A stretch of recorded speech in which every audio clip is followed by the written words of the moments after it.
Olá pessoal, tudo bem? Eu sou o professor Fabiano Barbosa. Nesta aula de hoje vamos falar sobre funções definidas em espaços vetoriais. São as transformações lineares. Vamos falar sobre as transformações lineares. Em primeiro lugar, vamos pensar em funções desse tipo, né? Em que eu tenho uma função, vou chamar de t, porque o nome a gente vai chamar agora de transformações. Então o t é por conta disso. De V em W, onde V é um espaço vetorial, W é um espaço vetorial. Veja, o domínio é V, o contradomínio é W, ambos são espaços vetoriais, certo? E aí, o que acontece com essa função? Para cada vetor do domínio, né, do V, então eu chamei aqui de V minúsculo, né? Para cada vetor V pertencente a V, está associado a ele um vetor W pertencente ao espaço vetorial W maiúsculo, W grande, tal que W seja a imagem de V. W é igual a T de V. Então, aquela história do x e do y, né? No lugar do meu x eu tenho Vzinho, e no lugar do y, que é a imagem, eu tenho o meu Wzinho, certo? Então, Wzinho, o W minúsculo, é a imagem de V através da aplicação ou da função t. Então, esse tipo de função é que a gente vai considerar a partir de agora. E daí vamos definir o seguinte, ó, vamos considerar V e W espaços vetoriais. Então, toda função daquele tipo que eu mostrei, né, toda função t de V em W, é o que a gente vai chamar de transformação linear de V em W. Mas ela vai ser uma transformação linear se esses dois itens se verificarem. Primeiro item, ó, T de U mais V é igual a T de U mais T de V, ou seja, a imagem da soma de dois vetores tem que ser igual à soma das imagens, certo? Esses vetores U e V têm que estar no domínio, tem que estar no V, no meu espaço vetorial V. Está aqui, ó, para todos U e V que pertencem ao espaço vetorial V, certo? A segunda está aqui, ó, T de alfa U é igual a alfa T de U, ou seja, a imagem do produto do escalar por um vetor tem que ser igual ao escalar multiplicado pela imagem do vetor, né? A imagem utilizando a aplicação t, né? A função t. Beleza? Lembrar que alfa, para qualquer alfa, que seja um número real, porque alfa é um escalar. Beleza? Então, a definição de transformação linear é essa. É uma função definida entre espaços vetoriais, de tal modo que a soma de dois vetores do domínio, né, a imagem da soma de dois vetores do domínio tem que ser igual à soma das imagens, e a imagem do produto de um escalar por um vetor tem que ser igual ao escalar multiplicado pela imagem do vetor. A gente vai ver isso mais à frente com exemplos, em mais detalhes. Uma observaçãozinha é a seguinte, ó, se eu tiver uma transformação linear que é de um espaço V e nele mesmo, ou seja, o domínio e o contradomínio forem o mesmo espaço, aí essa transformação linear recebe um nome específico, que é operador linear, claro, sobre V, porque V é o espaço definido, né? Então, sempre que eu tiver a transformação de um espaço nele mesmo, eu chamo essa transformação de operador linear, que é o nosso caso. E aí vamos para alguns exemplos. Eu separei dois exemplos básicos para esse vídeo, depois a gente vai ter uma aula só de exemplos, tá? O primeiro exemplo é o seguinte, ó. A aplicação T de R2 em R3, dada por essa lei de formação aqui, ó. A imagem de um par-ordenado XY do R2 vai ser, claro, a imagem de um cara do R2 tem que estar no meu contradomínio, que é o R3, né? Então, a imagem de um vetor do R2 tem que ser um vetor do R3. E olha como é que esse vetor do R3 é dado. No meu x vai ser 3x, na componente y do vetor vai ser menos 2y, e na componente z do meu vetor do R3, eu vou fazer x menos y. Ou seja, para os valores dados aqui, né? Para os valores dados no meu vetor do R2, eu vou utilizar esses valores e determinar quais são as componentes do vetor do R3. Para resolver mais rapidamente, não ficar escrevendo toda hora, eu já previamente resolvi e eu vou colocando a solução e explicando para o vídeo não ficar tão longo. Bom, o que é que a gente precisa fazer para verificar se essa aplicação é linear? Primeiro, a gente vai dizer assim, ó, vai pegar dois vetores U e V. Eu supus aqui que o meu vetor U é x1, y1 e o meu vetor V é x2, y2, porque são vetores do R2, né? E vamos supor também que alfa é sempre um número real, tá? E agora, o que a gente precisa fazer? Precisamos verificar essas duas condições. A primeira é que t de u mais v é igual a t de u mais t de v, ou seja, a imagem do vetor da soma desses vetores tem que ser igual à soma das imagens, né? E depois que essa imagem aqui do escalar vezes o vetor tem que ser o escalar vezes a imagem do vetor. Beleza?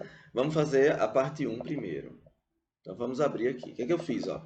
Quem é t de u mais v? Então eu peguei t de u mais v é igual. Aí eu vou substituir u mais v. Quem é o meu vetor u? x1, y1. O meu vetor v é x2, y2. E daí eu fiz a soma, né? Ó, x1 mais x2, vírgula, y1 mais y2. Certo? Então nós temos aí preparada a nossa aplicação. Ó, t de u mais v. Então, a soma deu isso aqui, tá? Mas eu tenho que aplicar na minha regra de formação. Essa lei de formação diz como é que eu vou construir o meu vetor do R3. Então, eu vou pegar 3 vezes o x, menos 2 vezes o y, e depois fazer x menos y. Certo? É o que eu quero fazer aqui. Então, veja, esse cara daqui, ó, x1 menos x2 mais x2 é o meu x, e y1 mais y2 é o meu y. Beleza? Então, eu vou aplicar nessa lei de formação. Então, vai ficar assim, ó, 3 vezes o x, mas quem é meu x? x1 mais x2. Olha como vai ficar. Ó, 3 vezes x1 mais x2, vírgula, né? Aí, quem é o meu componente y? Vai ser menos 2y. Ó, menos 2 vezes o y. E o que é o meu componente z? A minha componente z, x menos y. Então, eu peguei o x, que é x1 mais x2, menos o y, que é y1 mais y2. Lembrar que esse menos aqui, ó, vai multiplicar os sinais desses caras, né? Então, isso vai mudar. Vamos ver como é que fica. Para não estar escrevendo, eu já fiz previamente. Lembrar, ó, multiplicar o escalar pelos caras, né? E aqui é o sinal. Então, eu tenho aqui, ó, 3x1 mais 3x2, menos 2y1 menos 2y2. E aqui, x1 mais x2. Aqui na frente dos parênteses é o sinal positivo, não preciso trocar sinal de ninguém. E aqui é menos, então multiplica, né? Menos por mais dá menos, por mais dá menos. Então, eu tenho isso aqui. Observe que eu quero encontrar t de u mais t de v. Tá? E quem é t de u? T de u seria assim, ó, 3x1 menos 2y1 e x1 menos y1. É isso que eu quero encontrar. E observe que como aqui eu tenho uma soma, né, nas três componentes, eu posso separar esse vetor que está grande aí, com o vetor soma, em dois vetores. Observe como é que vai ficar essa separação. Olha lá, eu peguei, ó, 3x1 menos 2y1 e aqui, ó, x1 menos y1, certo? Ó, mais, e o outro, 3x2 menos 2y2 e x2 menos y2. Observe que, escrevendo dessa forma, o que é que nós encontramos? Nós encontramos exatamente que essa primeira forma aqui é o meu t de u, e essa segunda forma, ou seja, esse segundo vetor, é o vetor t de v. Então, esse cara daqui, ó, pertence ao R3, que é o meu contradomínio, né? Conjunto imagem, que é o conjunto de todas as imagens, é um subconjunto do contradomínio, está aqui dentro do R3, esse cara é um vetor do R3, e esse t de u também é um vetor do R3, certo? O que eu estou dizendo? Eu estou associando vetores do R2, vetores do tipo x, y, né? Para vetores do R3, que são vetores que têm três componentes. E nós conseguimos verificar isso aqui para a primeira condição. Então, t de u mais v é igual, ó, como aqui é tudo igual, né? Por transitividade, t de u mais v é igual a t de u mais t de v. Beleza? E daí, o primeiro item, a primeira condição, está verificada. Para a segunda condição, precisamos verificar o seguinte, ó, que t de alfa u é igual a alfa t de u, né? Então, eu já escrevi, ó, T de alfa U é quem? É T de alfa que multiplica U. U a gente já definiu que era x1, y1. Ora, o que eu faço quando eu tenho o escalar vezes o vetor? Eu multiplico o escalar assim, né? Ó, alfa x1, alfa y1. O que eu fiquei? Fiquei com T de quem? De alfa x1, alfa y1. Então, eu tenho esse vetor aqui. Observe que na componente x eu tenho alfa x1, na componente y eu tenho alfa y1. Eu vou aplicar aqui, de novo, essa transformação. A transformação sobre esse vetor do R2 vai ser quem? Vai ser um vetor do R3, dado por essa condição, né? 3x menos 2y e x menos y. Certo? Então, aqui eu tenho o meu x e o meu y, que é isso aqui, né? Só que o meu x é tudo isso, alfa x1, e no lugar do y eu vou escrever alfa y1, tá? Como fizemos no outro. E aqui x menos y vai ser tudo isso menos tudo isso. Beleza? Como é que vai ficar? Então vai ficar assim, ó. Quem é a minha componente x do vetor do R3? Vai ser 3 vezes x, né? Vai ficar 3 vezes, olha o meu x, alfa x1, tá? Aqui. Quem é a minha componente y? É menos 2 vezes o y, mas o y é alfa y1. Então tá aqui. E quem é a minha componente z do vetor do R3? X menos y. Então eu vou pegar esse x, que é alfa x1, menos o y, que é alfa y1. Ora, eu quero encontrar que t de alfa u é alfa t de u. Então eu tenho que encontrar uma forma de...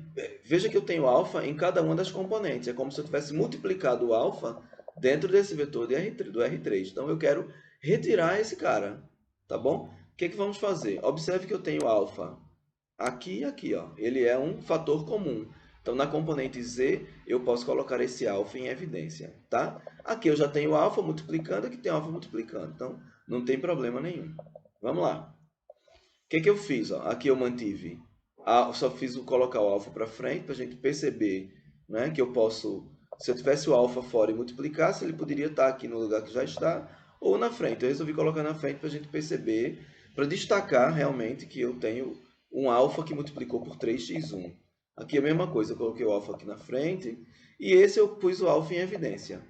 Lembrando, aqui eu não precisava fazer isso, né? Porque como é um produto, eu sei que 3 vezes alfa ou alfa vezes 3 é a mesma coisa. O produto é comutativo, né? Já que eu tenho números reais, não tem problema nenhum. Eu apenas quis destacar o alfa na frente. Por quê? Ó? Porque eu tenho aqui ó, alfa, alfa e alfa. Então, eu retirei esse cara, certo? Joguei para lá. Olha lá. Então, eu tirei esse alfa de cada lado, tá bom? Vai ficar assim, né? A alfa que multiplica o que sobrou, 3x1 menos 2y1, x1 menos y1. E esse cara aqui todinho é quem? É o meu t de u. Então, observe que eu tenho que t de alfa u é igual a alfa t de u, certo? Então, também se verifica a segunda condição. Ora, a gente viu na definição que uma aplicação é linear quando essa primeira condição e a segunda condição são satisfeitas. E a gente viu que, nesse caso, ambas foram satisfeitas. Logo, está aqui a conclusão, T é linear. Então, na hora de fazer os exercícios, lembre de fazer as duas condições e, no final, colocar a conclusão. Se fizer as condições e não afirmar se é linear ou não, você só fez a metade da questão. O exemplo 2 diz o seguinte: mostre que a aplicação abaixo é linear. Então, nesse caso, não tem hipótese de não ser linear, porque estou dizendo que para mostrar que é linear. Como já vimos pela definição, para que seja linear, né, eu vou primeiro observar qual é o que eu tenho no domínio. No meu domínio eu tenho aqui R. Então, o meu vetor de R é um número real, né? Não tem par ordenado, é somente um número. Então, vou chamar o seguinte, como eu preciso fazer U mais V, eu vou chamar U de x1 e V de x2, tá bom? Então, sejam U igual a x1, V igual a x2, alfa, x1 e x2 números reais, então, pertencentes a R, né? x1 e x2 são vetores do R, que são números, e alfa também é um número real. O que a gente tem que fazer? Verificar o seguinte, ó. Se t de u mais v é igual a t de u mais t de v, ou se t de alfa u é igual a alfa t de u. Tá? Então, vamos fazer isso. Primeiro, t de u mais v vai ser quem? Eu vou fazer t de u é x1, v é x2. Então ficou aqui, ó, x1 mais x2, que é igual a quem? Vamos olhar a transformação. O que, que a minha transformação diz? Que para cada x que eu pegar no conjunto R, eu vou ter como imagem um outro número real que é o triplo de x, ou seja, 3x. Daí o que, que a gente precisa fazer? Aplicar a nossa definição, né? Ó, para cada real eu tenho a imagem dele como sendo 3 vezes esse cara. Então, vai ser, isso tudo é o meu x, não é? T de x, esse tudinho aqui é como se fosse o meu x daqui da minha definição. E a imagem desse x vai ser 3x. Então, vai ficar assim, ó, 3 vezes x1 mais x2.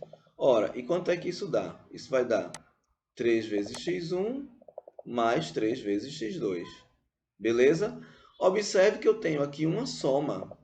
E na soma eu tenho 3 vezes o primeiro cara, 3 vezes o segundo cara. Mas eu sei que x1 é u e x2 é v. Então aqui eu tenho 3u mais 3v. Beleza? Então como é que isso vai ficar? Eu tenho, ó, 3u mais 3v. Quem é 3u mais 3v? T de u mais T de v. Concorda? Né? Isso aqui, ó. 3u mais 3v. Como aqui, ó, 3 vezes o vetor u eu posso chamar de T de u e 3 vezes v eu posso chamar de T de v. Então, isso aqui é igual a T de u mais T de v. Certo? Então, está feita a primeira condição. Vamos agora à segunda condição. Então, quero fazer que T de alfa u é igual a alfa T de u. Né? Então, quem é T de alfa u?